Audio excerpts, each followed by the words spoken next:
राधे राधे। क्या आप भी जीवन की चिंता, दुख और बेचैनी से परेशान हैं?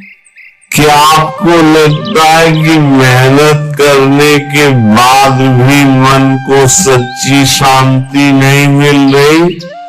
आज के इस पावन सत्संग में महाराज जी ने एक ऐसा गहरा सत्य बताया है जो आपकी सोच और आपका जीवन दोनों बदल सकता है। एक छोटा सा नाम जप और गुरु कृपा का सहारा कैसे आपके दुखों को शांति में बदल सकता है, यह बात हर भक्त को अवश्य समझनी चाहिए। इसलिए इस वीडियो को अंत तक अवश्य देखें, क्योंकि हो सकता है यही सत्संग आपके जीवन का एक नया मोड़ बन जाए। राधे राधे। सफलता कैसे प्राप्त होती है? उत्तर, ये तीन बातें जिसकी साधना में होती हैं वो सफलता को प्राप्त हो जाता है। अपने साधन को सर्वश्रेष्ठ समझना, पूर्ण श्रद्धा, जो नाम मिला है, जो मंत्र मिला है, जो वाणी पाठ है, जो सेवा है, पूर्ण श्रद्धा, इससे बढ़कर कोई साधन नहीं है, ये विश्वास होना पहला। दूसरा, तत्परता, खूब प्रयास रहते कर, अधिक से अधिक नाम जप, अधिक से अधिक वाणी पाठ, अधिक से अधिक सेवा, खूब तत्परता पूर्वक लगन पूर्वक खूब। तीसरा जो है ये खास बात है, संयतेंद्रिया, इसके बिना सब अधूरा हो जाता है। जब साधक 4-5 महीना ठीक रहे फिर भ्रष्ट हो गए, सब अनुभव नहीं होगा। ये हम बहुत सुलझी हुई बात कह रहे हैं। साधक यदि अपने इन दोषों को सुधारेगा नहीं तो पूरा जीवन ऐसे ही चला जाएगा। भगवान कृपा करें, बुद्धि शुद्ध हो, साधन में लगन होना, साधन को सर्वश्रेष्ठ मानना और अजितेंद्रिय होना, मनमानी आचरण करना, कुछ सफलता नहीं मिलेगी। बहुत हो तस्मात् शास्त्रम प्रमाणम ते कार्याकार्यो व्यवस्थितो। इसलिए ये पॉइंट बहुत जरूरी है। संयतेंद्रिया, बिल्कुल निर्दोष जीवन होना चाहिए। अंदर हमारे कमियां हैं लेकिन हम बाहर कोई भी ऐसी हरकत नहीं होने देंगे। कोई नशा नहीं, कोई व्यभिचार किसी तरह का अष्टमैथुनों में नहीं, किसी बाहरी संग नहीं, बिल्कुल पवित्र जीवन। तो बहुत जल्दी साधना का लाभ आपको मिलने लगेगा। बहुत उच्च कोटि की साधना और एक दोष अनुभव नहीं होगा। लिख लो हमारी बात। कोई एक दोष, जनेन्द्रीय रसेन्द्रीय, कोई एक दोष है, अनुभव नहीं होने देगा। पूर्ण रूप से बिल्कुल पैक कर लो अपने साधन को, कहीं से छीण ना होने पावे, तो आपको अनुभव हो जाएगा। साधक यही असावधान रहता है, दिन भर भजन किया, 10-20 मिनट मनोरंजन कर लेते हैं। नहीं, वो 10-20 मिनट तुम्हारे 24 घंटे के भजन के ऊपर पर्दा डाल देगा, अनुभव नहीं होने देगा। इसलिए बहुत सावधान, ये हम अपने हृदय की बात कह रहे हैं कि अगर आप साधन कर रहे हो तो अपने साधन को बचाना भी सीखो, उसको लुटाओ मत, गलत जगह मत लुटाओ। किसी को पीड़ित देख रहे हो, दुखी देख रहे हो, फिर प्रार्थना कर दो, अपना भजन दे दो, चलेगा, लेकिन इंद्रियों की गुलामी में भजन को छीन कर देना है, बिल्कुल अनुभव नहीं होगा बहुत लंबे समय तक, और आपको साधन में अश्रद्धा हो जाएगी और तत्परता तो रह ही नहीं सकती है। जितेंद्रीय पुरुष तत्पर नहीं रहता।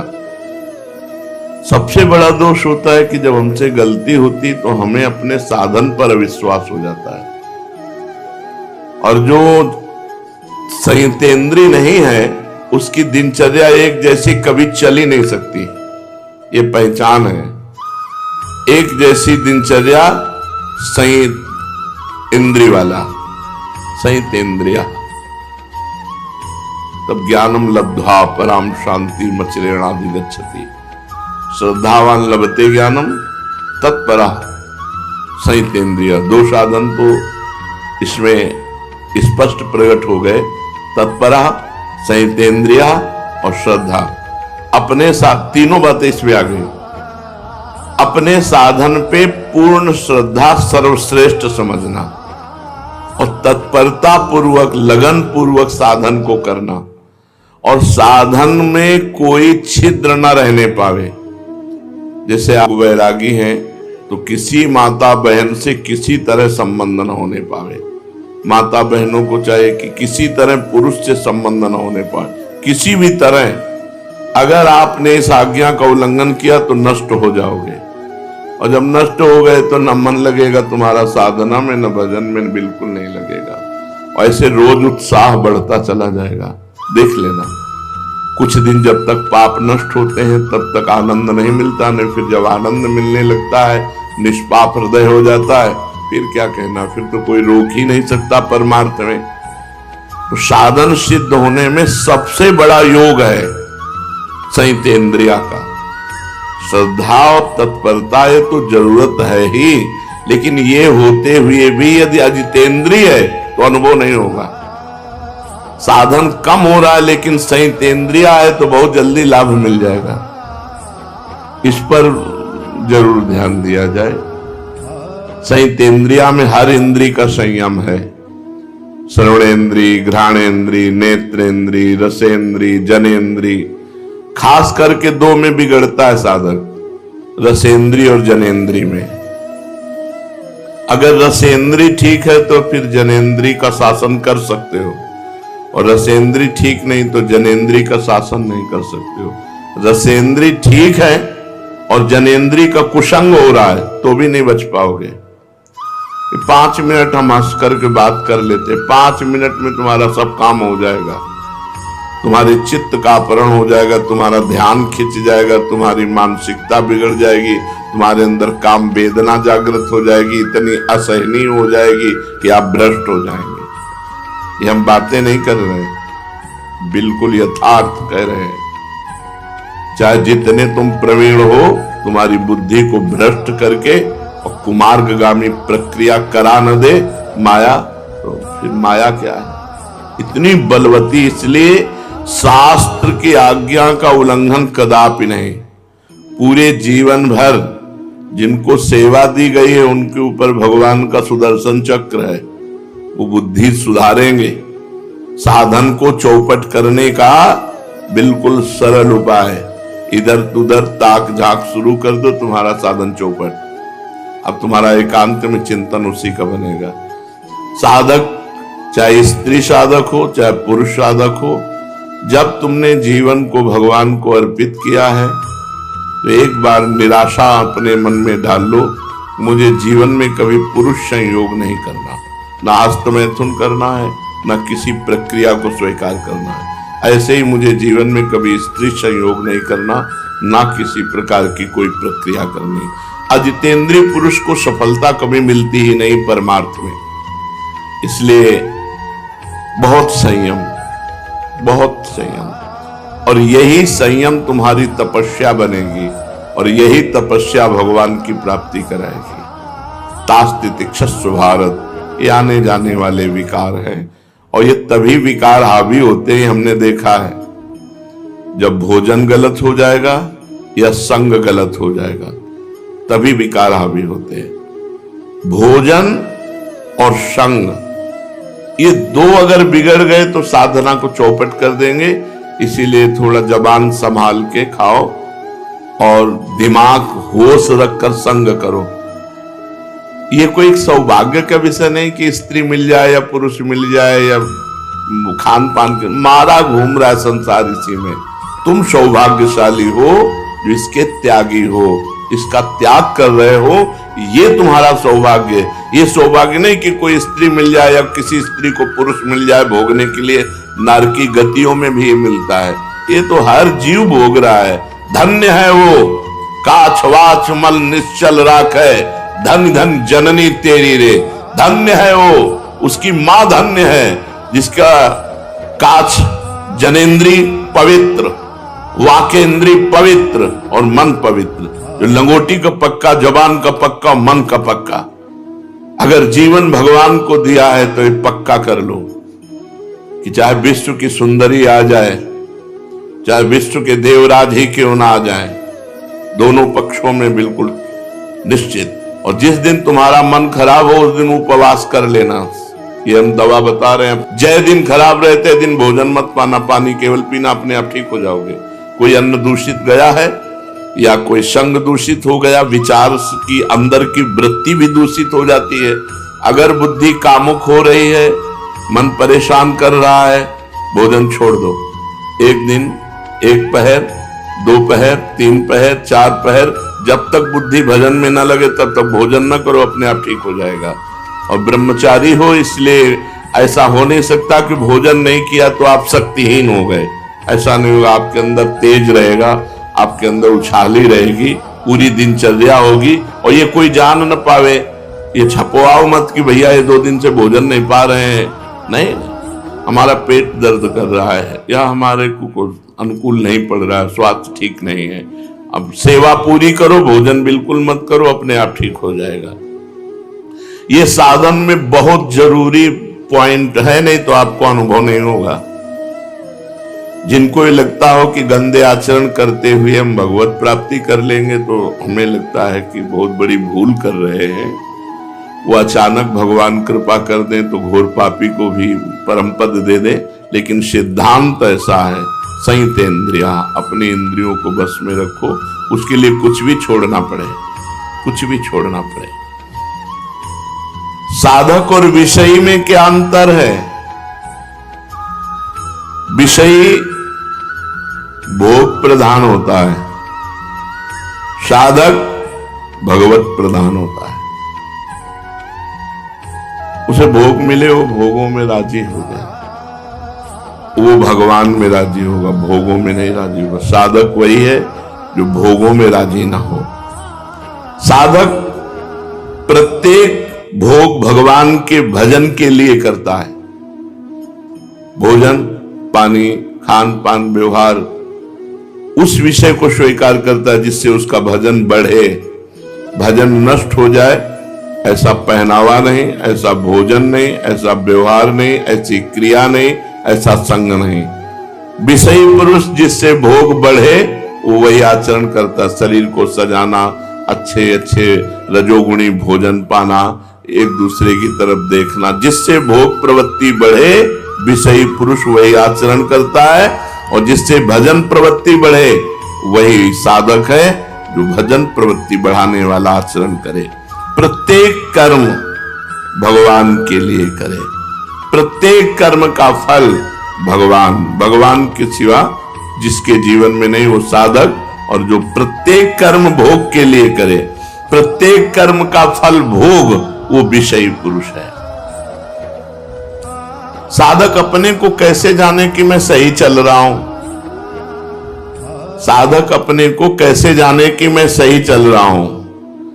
जब चित्त में बुरे अपवित्र विचार ना आने लगे।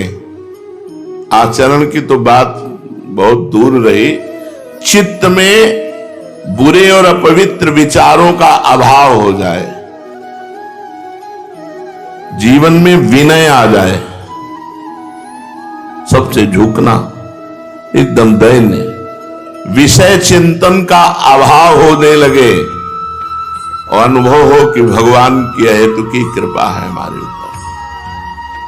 शांति, एकाग्रता, आनंद, संतोष, क्षमता और प्रेम ये बढ़ने लगते हैं। जब साधक की साधना सही चलती है तो उसके चित्त में विषय चिंतन नष्ट हो जाता है। विषय चिंतन ही नहीं होता तो क्रिया की बात क्या। तब उसके हृदय में क्रमशः शांति, एकाग्रता, आनंद, संतोष, क्षमता, प्रेम ये जागृत हो जाते हैं। यही साधना की सफलता है।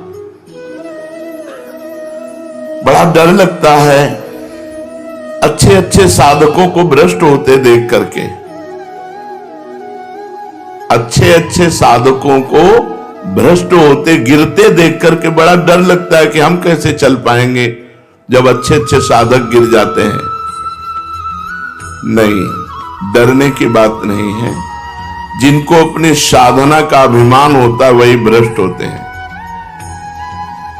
जिनको अपनी साधना का अभिमान होता है वही भ्रष्ट होते हैं।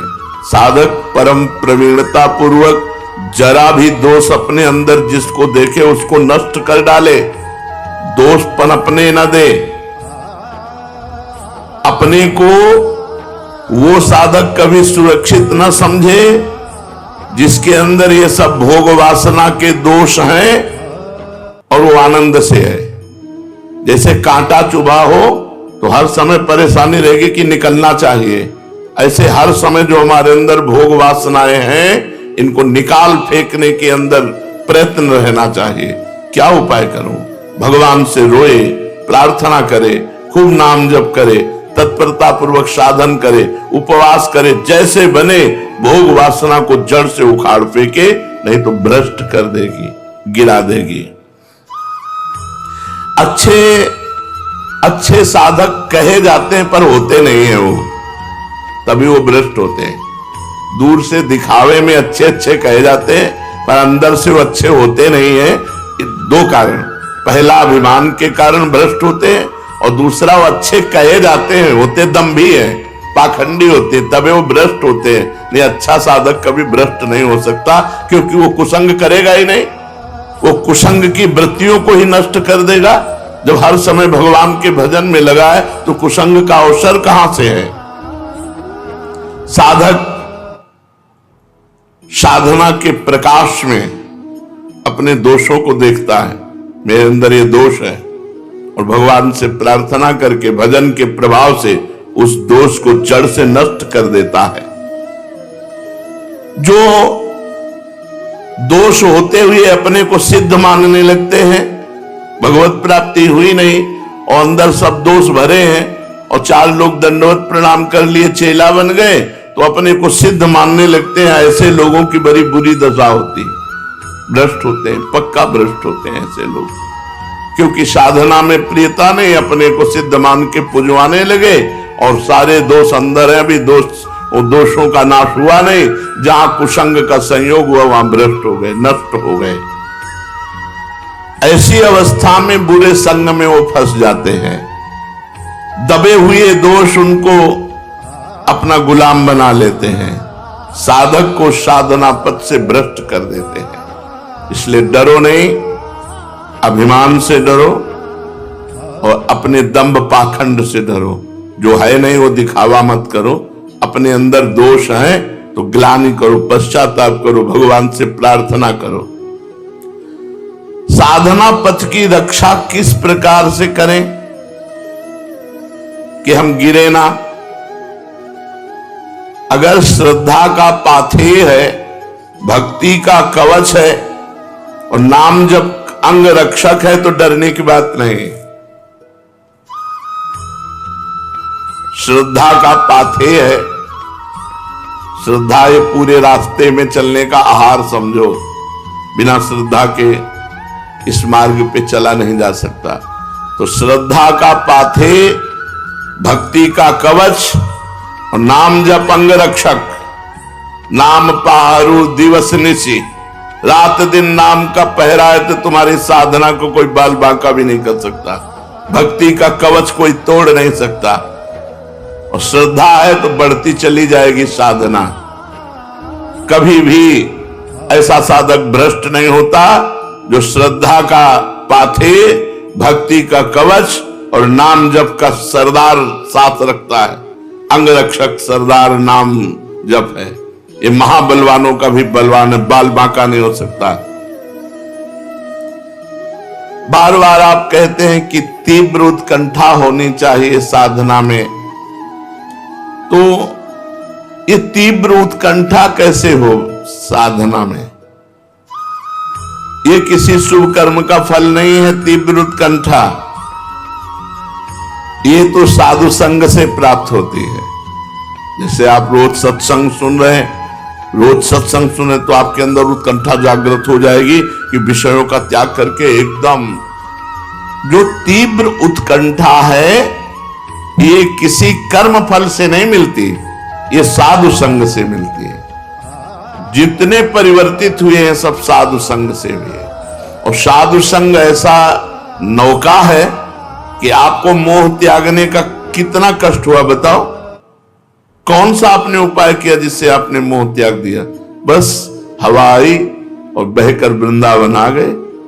मोह का त्याग अपने आप सहज में हो गया। नहीं मोह त्याग। एक सन्यासी जी मिले थे हमें काशी में, मिलते रहते थे घाट में जब जाते। वो विश्वनाथ जी जाया करते थे घाट में, जैसे मिलते तो प्रणाम करते। एक दिन बड़े उदास थे। हमने कहा आज आपका चेहरा उदास है, किसी गूढ़ विषय पर चिंतन है क्या? उनका गूढ़ विषय क्या? 90,000 रुपया जमा किया था। ये 25-30 वर्ष पहले की बात होगी। हमारे भाई की बिटिया का ब्याह था, हमने दे दिया। बिटिया का ब्याह हुआ, इसके बाद उसका दूल्हा मर गया। तो भाई कहता कि तुम्हारे सन्यास के पैसा लगे, इसलिए हमारी बिटिया का सुहाग उजड़ गया। तो हमने यहाँ काशी के संतों से भी पूछा तो उन्होंने कहा सन्यासी का पैसा तो गृहस्थ में नहीं जाना चाहिए, 1-1 रुपया दान पुण्य का। बोले बहुत समस्या हो गई। अब आप समझो वो थे 70 वर्ष के।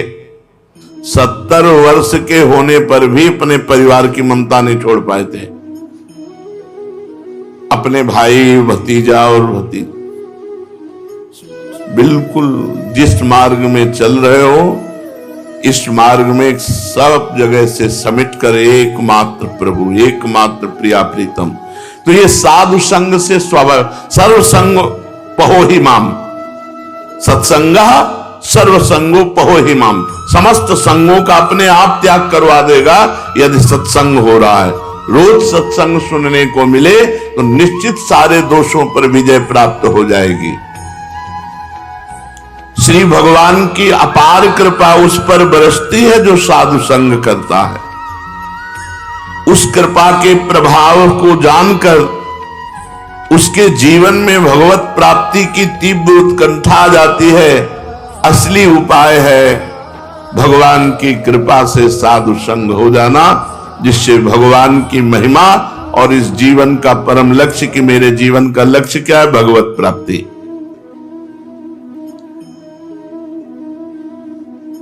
साधना में क्या मापदंड रखें कि मेरी चाल धीमी चल रही है या मेरी चाल उत्तम चल रही है? सही साधक वही है जो अपनी चाल को धीमी ही समझता है। मेरी चाल उत्तम है, ये उत्तम साधक का लक्षण नहीं है। मैं बहुत अधम हूं, जैसा भजन होना चाहिए, जैसी साधना होनी चाहिए वैसी मेरे से नहीं हो रही, ये अंदर बना रहना चाहिए। साधक को कभी अपनी साधना में संतोष नहीं होना चाहिए। अच्छा चल रहा है, नहीं अभी अच्छा कहां चल रहा है? अभी राधा बोलते आंख में आंसू कहां आया? अभी श्री जी कहां दिखाई दे रहे हैं? अभी अच्छा कहां चल रहा है? साधना में जितना संतोष होगा उतना ही वो आगे बढ़ेगा। जब अपनी चाल धीमी मानेंगे तो आपकी उत्तम साधना होगी। यही मापदंड है। साधना में असंतोष और अपनी चाल धीमी मानना और सबको भजनानंदी मानना। सब महान है, अधम तो हम ही है, भेष रखे हैं और जैसा भजन होना चाहिए वैसा नहीं होता। ऐसा अंदर दुख बना रहना चाहिए, उसकी साधना उत्तम बढ़ेगी। साधना जल्दी सिद्ध हो जाए, अपनी तरफ से क्या उपाय करना चाहिए? भगवान का दृढ़ भरोसा, दृढ़ आश्रय। साधना सिद्ध होने का उपाय, सब दोषों से मुक्त होने का उपाय, भगवान का दृढ़ भरोसा।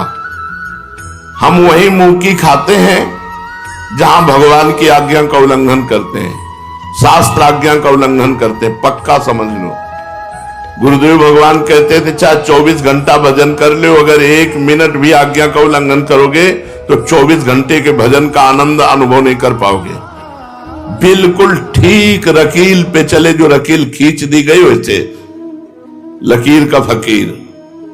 फकीर कौन?